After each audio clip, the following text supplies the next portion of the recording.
ನಮಸ್ತೆ ವೀಕ್ಷಕರೇ, ನಾನು ನಿಮ್ಮ ಮೀತಾ ಕ್ರಿಸ್ಟಲ್, ನ್ಯೂಮರಾಲಜಿಸ್ಟ್. ನೋಡಿ, ಡಿಸೆಂಬರ್ ತಿಂಗಳು ಅಂದರೆ ವರ್ಷದ ಕೊನೆಯ ತಿಂಗಳು ಡಿಸೆಂಬರ್ ತಿಂಗಳಾಗಿರುತ್ತೆ. ಇದೇ ತಿಂಗಳಲ್ಲಿ ಕೆಲವೊಂದು ಗ್ರಹಗಳ ಬದಲಾವಣೆ ಆಗೋದ್ರಿಂದ ಯಾವ ಯಾವ ರಾಶಿಗೆ ಹೇಗಿರುತ್ತೆ 12 ರಾಶಿಗಳ ಫಲಾನುಫಲಗಳನ್ನ ಹೇಳ್ತಾ ಹೋಗ್ತೀನಿ. ಮತ್ತೆ ಅದಕ್ಕೆ ನೀವು ಯಾವ ರೀತಿ ಪರಿಹಾರ ಮಾಡ್ಕೊಳ್ಬೇಕು ಅನ್ನೋದು ಕೂಡ ಹೇಳ್ತಾ ಹೋಗ್ತೀನಿ.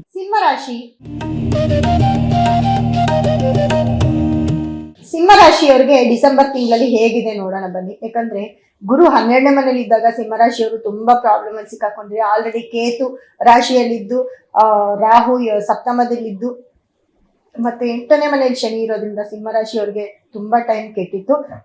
ಅದೇ ರೀತಿ ಇವಾಗ ಗುರು ಬದಲಾವಣೆ ಆಗಿದೆ. ಗುರು ಬದಲಾವಣೆ ಅಂದ್ರೆ ಮಿಥುನಕ್ಕೆ ಹೋಗಿದ್ದಾರೆ, ಎಲ್ಲ ಒಂದ್ ಕಡೆ ಉಸಿರಾಡಬಹುದು ಅಂತ ಹೇಳ್ಬೋದು.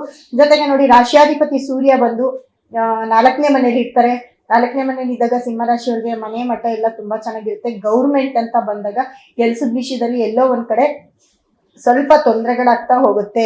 ಜೊತೆಗೆ ನೋಡಿ, ಶುಕ್ರ ಮತ್ತೆ ಕುಜ ಮತ್ತೆ ಸೂರ್ಯ ಮತ್ತೆ ಬುಧ 4 ಗ್ರಹಗಳು ಕೂಡ ವೃಶ್ಚಿಕ ರಾಶಿಯಲ್ಲಿ ಇರ್ತವೆ. ವೃಶ್ಚಿಕ ರಾಶಿಯಲ್ಲಿ 4 ಗ್ರಹಗಳಿದ್ದಾಗ ಮತ್ತೆ ಗುರುವಿನ ಒಂದು ದೃಷ್ಟಿ ಕೂಡ 5ನೇ ಮನೆ ಅಂತಂದ್ರೆ ನಿಮ್ಮ ಮನೆಯ 3ನೇ ಮನೆಗೆ ಗುರುವಿನ ದೃಷ್ಟಿ ಒಂದು ಬೀಳುತ್ತೆ. ಗುರುವಿನ ದೃಷ್ಟಿ ಬೀಳೋದ್ರಿಂದ ಅಲ್ಲೂ ಒಂದ್ ಕಡೆ ಪರವಾಗಿಲ್ಲ ಅಂತ ಹೇಳ್ಬೋದು. ಅಕ್ಕ ತಂಗಿರು ಅಣ್ಣ ತಮ್ಮದಿಂದ ಸ್ವಲ್ಪ ಹೆಲ್ಪ್ ಅನ್ನ ತಗೊಳ್ಳಿ, ತುಂಬಾ ಒಳ್ಳೇದಾಗ್ತೀರಾ. ಆದ್ರೆ ರಾಜಕೀಯ ಭವಿಷ್ಯ ಅಂತ ಬಂದಾಗ ಸಿಂಹ ರಾಶಿಯವರು ತುಂಬಾ ಕೇರ್ಫುಲ್ ಆಗಿರ್ಬೇಕಾಗುತ್ತೆ. ದುಡ್ಡನ್ನ ಎಲ್ಲ ಒಂದ್ ಕಡೆ ಕಳ್ಕೊಳ್ಳುವಂತ ಚಾನ್ಸಸ್ ಜಾಸ್ತಿ ಆಗಿರುತ್ತೆ.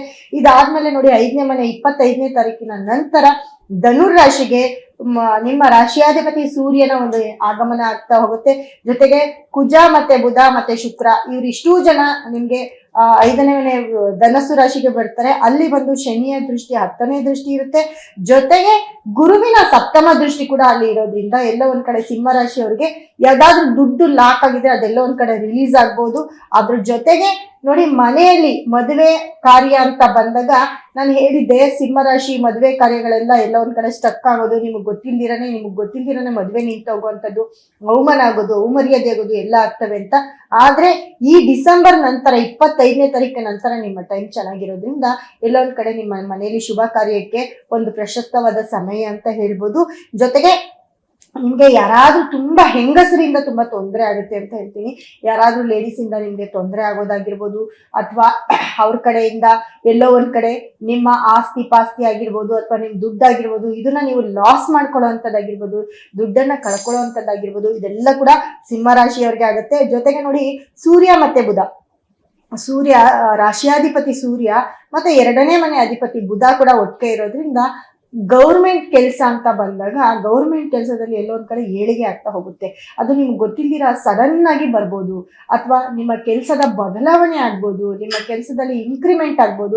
ಇವೆಲ್ಲವೂ ಕೂಡ ಸಿಂಹರಾಶಿಯವರಿಗೆ ಆಗ್ತಾ ಹೋಗುತ್ತೆ. ಜೊತೆಗೆ ಏನಪ್ಪಾ ಅಂತಂದ್ರೆ 8ನೇ ಮನೆ ಶನಿ ಯಾವತ್ತೂ ನಿಮ್ಗೆ ಪಾಸಿಟಿವ್ ನ ಕೊಡೋದಿಲ್ಲ. ಎಲ್ಲ ಒಂದ್ ಕಡೆ ಸಡನ್, ನಾನು ಹೇಳ್ದೆ ಇವಾಗ, ಅದು ಕೆಲಸನೇ ಆಗಿರ್ಬೋದು, ಕಾರ್ಯನೇ ಆಗಿರ್ಬೋದು, ಅಥವಾ ಮನೇಲಿ ಯಾರಿಗಾದ್ರೂ ಏನಾದ್ರೂ ಒಂದು ಇನ್ಫ್ಲೂಯೆನ್ಸ್ ಆಗಿರ್ಬೋದು, ಅಥವಾ ನಿಮ್ಮ ಮನೇಲಿ ಯಾರಿಗಾದ್ರೂ ಕಾಯಿಲೆ ಆಗಿರ್ಬೋದು, ಇದೆಲ್ಲವೂ ಕೂಡ ಗುಪ್ತನ ಸಡನ್ ಆಗಿ ಕೊಡ್ತಾ ಹೋಗ್ತಾನೆ. ಅದು ಯೋಗನೇ ಆಗಿರ್ಬೋದು, ಅವಯೋಗನೇ ಆಗಿರ್ಬೋದು, ಸಡನ್ ಶಾಕಿಂಗ್ ನ್ಯೂಸ್ ನ ಕೇಳ್ತಾ ಹೋಗ್ತೀರಾ. ಮತ್ತೆ ನಿಮ್ಮ ಒಂದು ಆರೋಗ್ಯದ ವಿಚಾರ ಕಡೆ ಗಮನ ಕೊಟ್ಕೊಳ್ಬೇಕಾಗುತ್ತೆ. ನಿಮ್ಗೆ ಆರೋಗ್ಯದ ಕಡೆ ಸ್ವಲ್ಪ ಗಮನ ಕೊಟ್ಕೋಬೇಕು. ಯಾಕಂದ್ರೆ ಆರೋಗ್ಯ ಸಮಸ್ಯೆ ಕೂಡ ಹೆಚ್ಚಾಗ್ತಾ ಹೋಗುತ್ತೆ ಸಿಂಹರಾಶಿಯವರಿಗೆ. ಜೊತೆಗೆ ಏನಪ್ಪಾ ನಿಮ್ಗೆ ಪರಿಹಾರ ಅಂತ ಅಂದ್ರೆ ಸಿಂಹರಾಶಿಯವರಿಗೆ ನೋಡಿ, ಮುಖ್ಯವಾಗಿ ನೀವು ಶಿವನ ಒಂದು ದೇವಸ್ಥಾನಕ್ಕೆ ಭೇಟಿ ಮಾಡ್ಬೇಕಾಗತ್ತೆ. ಆ ಶಿವನ ದೇವಸ್ಥಾನಕ್ಕೆ ಭೇಟಿ ಮಾಡಿ ಅಭಿಷೇಕವನ್ನ ನೋಡೋದಾಗಿರ್ಬೋದು, ಅಥವಾ ಅಲ್ಲಿ ಎಲ್ಲೋ ಒಂದ್ ಕಡೆ ಅನ್ನ ಸಂತರ್ಪಣೆಗೆ ನೀವು ಡೊನೇಟ್ ಮಾಡೋದಾಗಿರ್ಬೋದು, ಅಥವಾ ನಿಮ್ಮ ಮನೆಯಿಂದ ಏನಾದ್ರೂ ಅನ್ನಕ್ಕೆ ಸಂಬಂಧಪಟ್ಟಂತಹ ಅಂದ್ರೆ ಅಕ್ಕಿಯಿಂದ ಮಾಡಿರ್ತಕ್ಕಂತಹ ಯಾವ್ದಾದ್ರೂ ಒಂದು ಪ್ರಸಾದವನ್ನ ಮಾಡ್ಕೊಂಡೋಗಿ ಅಲ್ಲೆಲ್ಲೋ ಒಂದ್ ಕಡೆ ಹಂಚೋದಾಗಿರ್ಬೋದು. ಅನ್ನ ಪ್ರಸಾದವನ್ನ ಹಂಚಿದ್ರೆ ತುಂಬಾ ಒಳ್ಳೇದಾಗುತ್ತೆ ಸಿಂಹರಾಶಿಯವ್ರಿಗೆ. ಜೊತೆಗೆ ಸಿಂಹರಾಶಿಯವರು ಮುಖ್ಯವಾಗಿ ನೀವು ನಿಮ್ಮ ಮನೆಯಲ್ಲಿ ಯಾರಿಗಾದ್ರೂ ದಿನಕ್ಕೆ ಒಬ್ರಿಗೆ ಊಟವನ್ನ ಕೊಡುವಂತ ಒಂದು ಇದನ್ನ ಇಟ್ಕೊಳ್ಬೇಕಾಗುತ್ತೆ. ಯಾಕಂದ್ರೆ ಈ ಒಂದು ತಿಂಗಳು ನೀವು ಅದನ್ನ ಮಾಡ್ತಾ ಬಂದಾಗ, ನೀವು ಒಂದು 3 ಜನ ಇರ್ಲಿ, ಎಕ್ಸ್ಟ್ರಾ ಇನ್ನೊಬ್ರಿಗೆ ನೀವು ಅದ್ ನಿಮ್ಮ ಮನೆ ಕೆಲ್ಸದವ್ರೇ ಆಗಿರ್ಬೋದು, ಅಥವಾ ನಿಮ್ಮ ಮನೆ ಅಕ್ಕಪಕ್ಕದವ್ರಾಗಿರ್ಬೋದು, ಅಥವಾ ನಿಮ್ಮ ಮನೆ ಹೊರಗಡೆ ಯಾರಾದ್ರೂ ಆಗಿರ್ಬೋದು, ಯಾರಿಗಾದ್ರೂ ದಿನಕ್ಕೆ ಒಂದು ಚೂರು ಊಟವನ್ನ ಅನ್ನದಾನವನ್ನ ಮಾಡಿದ್ರೆ ತುಂಬಾ ಒಳ್ಳೇದಾಗುತ್ತೆ. ಇದನ್ನ 1 ತಿಂಗಳ ಕಾಲ ನೀವು ಬಿಡದೀರ ಮಾಡಿದ್ರೆ ನಿಮ್ಮ ಏನೇನ್ ಕಷ್ಟದಲ್ಲಿ ಸಿಕ್ಕಾಕೊಂಡಿರ್ತೀರಾ, ನೀವು ಯಾವ ಒಂದು ಪ್ರಾಬ್ಲಮ್ ಅಲ್ಲಿ ಸಿಕ್ಕಾಕೊಂಡಿರ್ತೀರಾ ಅದರಿಂದ ನೀವು ಹೊರಗಡೆ ಬರ್ತೀರಾ. ಮತ್ತೆ ಗೋಧಿಯನ್ನ ಅತಿ ಹೆಚ್ಚು ಗೋಧಿಯನ್ನ ದಾನ ಮಾಡೋದು, ಚಪಾತಿಯನ್ನ ಹಸು ಕೊಡೋದು, ಗೋಧಿಯನ್ನ ದಾನ ಮಾಡೋದು, ಪಕ್ಷಿಗಳಿಗೆ ಗೋಧಿ ಹಾಕೋದು, ಇದನ್ನ ಮಾಡ್ತಾ ಬಂದ್ರೆ ಸಿಂಹರಾಶಿಯವರು 1 ತಿಂಗಳು ಬಿಡ್ದಂಗ್ ಮಾಡಿ ಖಂಡಿತವಾಗ್ಲೂ ನಿಮ್ಗೆ ಒಳ್ಳೇದಾಗುತ್ತೆ ಅಂತ ಹೇಳ್ತಾ ಮುಂದಿನ ರಾಶಿ ಬಗ್ಗೆ ಮಾತಾಡೋಣ.